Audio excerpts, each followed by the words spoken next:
侦测到肺里的氧气浓度变低的时候，就通过打哈欠吸入更多的氧气，排出体内的二氧化碳。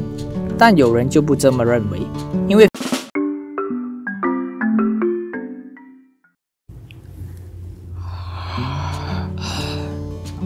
抱歉，嗨，大家好，我是阿维。你是否曾经见到某个人在打哈欠，然后自己不自觉也跟着打哈欠了呢？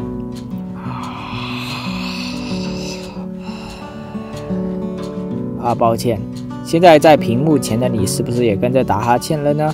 那就说明打哈欠真的是会传染咯。什么？你说你没有打？那没关系，我们接着看下去。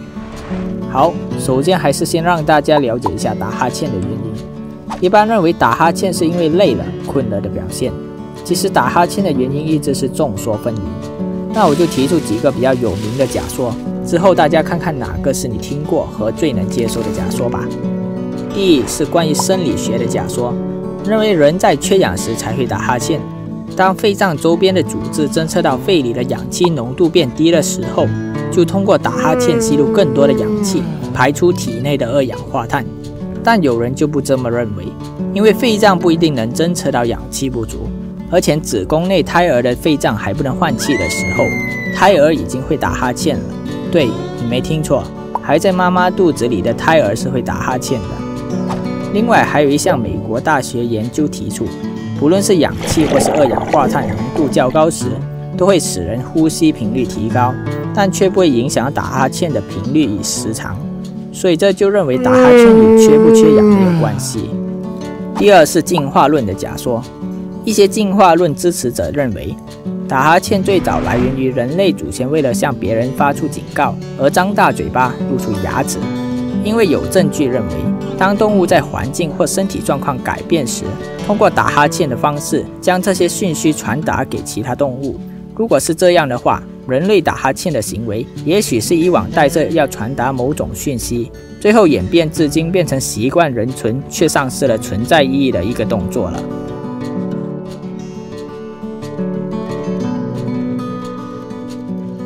第三是大脑降温的假说。根据美国科学家的最新研究结论，由于人在困倦、疲劳时会导致大脑温度上升，这时打哈欠会使上颚窦扩张和收缩，让清凉的空气进入大脑，帮大脑降温。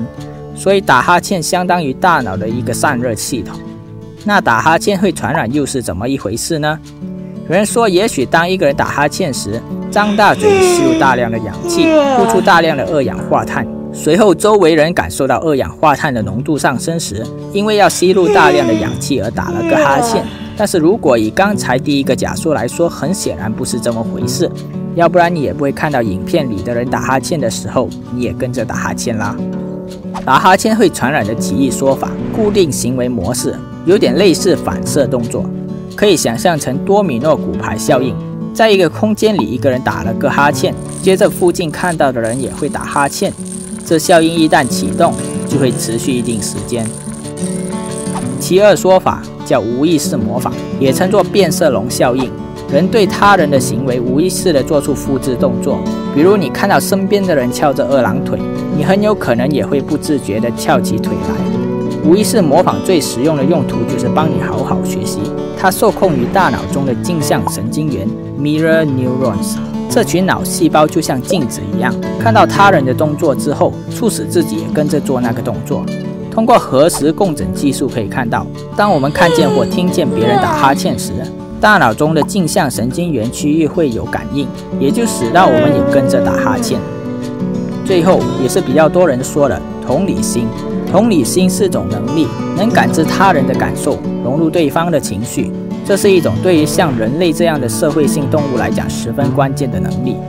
一项研究发现，相对来说，冷漠、自私、比较没办法对他人有同理心的人，被哈欠传染的几率比较低。但是如果你没有被哈欠传染，这并不能表示你没有同理心，因为这和亲密度也有关系。与你亲密度越高的人，你越能同理他。像是家人之间最容易彼此传染哈欠，朋友之间其次，接着依序是熟人和陌生人。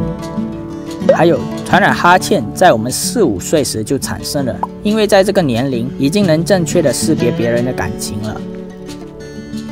所以以上就是传染哈欠的原因啦。看完影片的你有没有打哈欠呢？有的话还不赶紧分享给身边的朋友，也让他一起打哈欠吧。好了，影片就到这里结束了。如果喜欢的话，可以在下面按个赞和分享给身边的朋友。想要看到更多科学或是心理学小知识，欢迎订阅，也记得打开旁边的小铃铛，那你就不会错过接下来的最新影片啦。我是阿维，那下个影片见。